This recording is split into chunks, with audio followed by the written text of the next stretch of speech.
بسم اللہ الرحمن الرحیم الحمد للہ رب العالمین والصلاة والسلام علی سید الانبیاء والمرسلین وعلی آلہ واصحابہ اجمعین وعلی کل من تبعہم ودعا بدعوتہم الی یوم الدین۔ مفعول لہو وہ اسم ہے جس کی وجہ سے کام کیا گیا ہو، جیسے ضربتہ تادیباً، میں نے اس کو سلیقہ سکھانے کے لیے مارا۔ اس میں تادیباً مفعول لہو ہے کیونکہ وہ فعل مارنے کی غرض ہے۔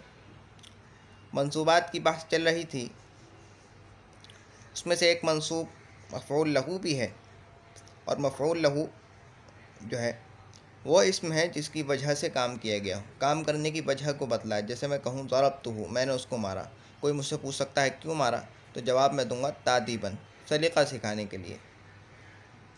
یعنی کام کرنے کی وجہ کو جو اسم بتلاتا ہے وہ مفعول لہو ہوتا ہے، مفعول لہو، اور وہ بھی منصوب ہوتا ہے۔ کیونکہ مفعول لہو منصوب ہے اس لیے اس کو یہاں لے کر آئے ہیں منصوبات کی فہرست میں۔ مفعول معہ وہ اسم ہے جو واو بمعنی مع کے بعد آئے، جیسے جاء قاسم والکتاب۔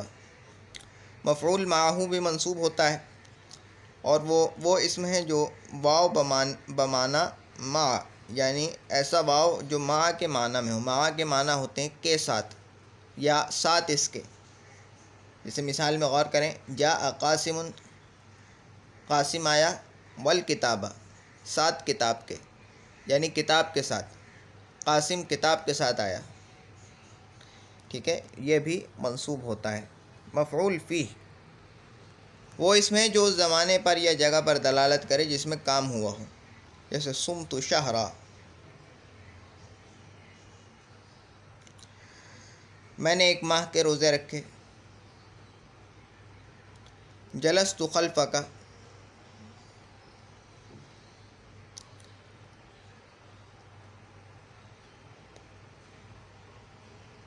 میں آپ کے پیچھے بیٹھا۔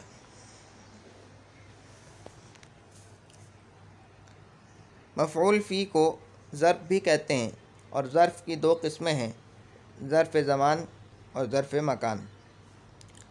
ظرف زمان وہ اسم ہے جو وقت پر دلالت کرے، جیسے دہر، حین، یوم، لیل، شہر، سنۃ۔ ظرف مکان وہ اسم ہے جو جگہ پر دلالت کرے، جیسے خلف، امام، دار، مسجد۔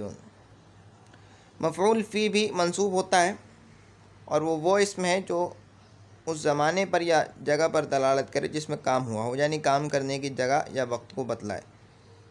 صمت شہرن، شہر کہتے ہیں مہینے کو، ٹھیک ہے۔ صمت میں نے روزہ رکھا، اب کس زمانہ، کتنے زمانے تک، کس زمانے میں رکھا روزہ،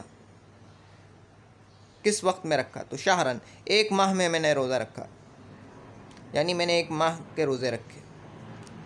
جلست خلفک، میں بیٹھا، جلست بیٹھا میں، اور خلفک تیرے پیچھے۔ اب خلفک یہ بیٹھنے کی جگہ کو بتلا رہا ہے، ٹھیک ہے۔ مفعول فی کو ظرف بھی کہتے ہیں، اور ظرف کی دو قسمیں ہیں، یعنی مفعول فی کی دو قسمیں ہیں، ظرف زمان، ظرف مکان۔ ظرف زمان وہ اسم ہے جو وقت پر دلالت کرے، جیسے دہر، ایک لمبا عرصہ، حین، وقت، یوم، یوم، لیل، رات، شہر، ماہ، سنۃ، سال۔ وہ ظرف مکان وہ اسم ہے جو جگہ پر دلالت کرے، جیسے خلف، پیچھے، امام، سامنے، دار، دار، گھر، مسجد، مسجد، عبادت کرنے کی جگہ، سجدہ کرنے کی جگہ۔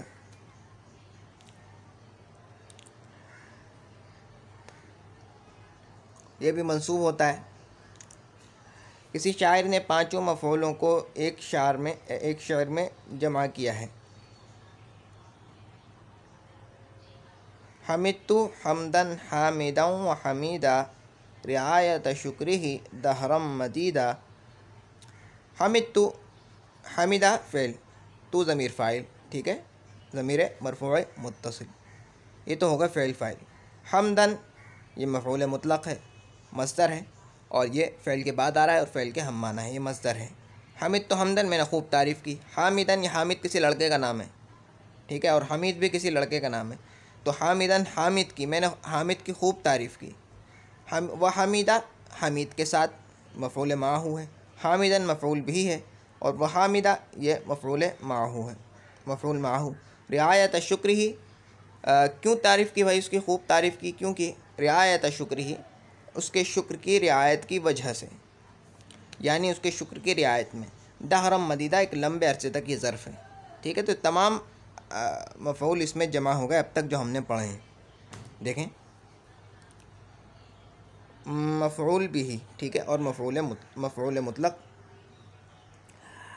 اور مفعول لہو، اور مفعول معہو، اور مفعول فی،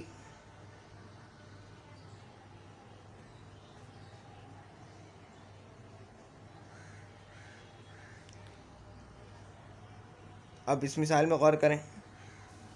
حمدن یہ مفعول مطلق ہے، حامدن مفعول بھی ہے، وحمیدہ مفعول معہو، یہ مفعول معہو۔ رعایت شکر ہی مفعول لہو، دہرم مدیدہ یہ مفعول فی ہے، ٹھیک ہے۔ اب تک کے لیے اتنا ہی۔ سبحانک اللہم و بحمدک، نشہد ان لا الہ الا انت، نستغفرک و نتوب الیک۔ سبحان ربک رب العزۃ عما یصفون، وسلام علی المرسلین، والحمد للہ رب العالمین۔ السلام علیکم ورحمۃ اللہ وبرکاتہ۔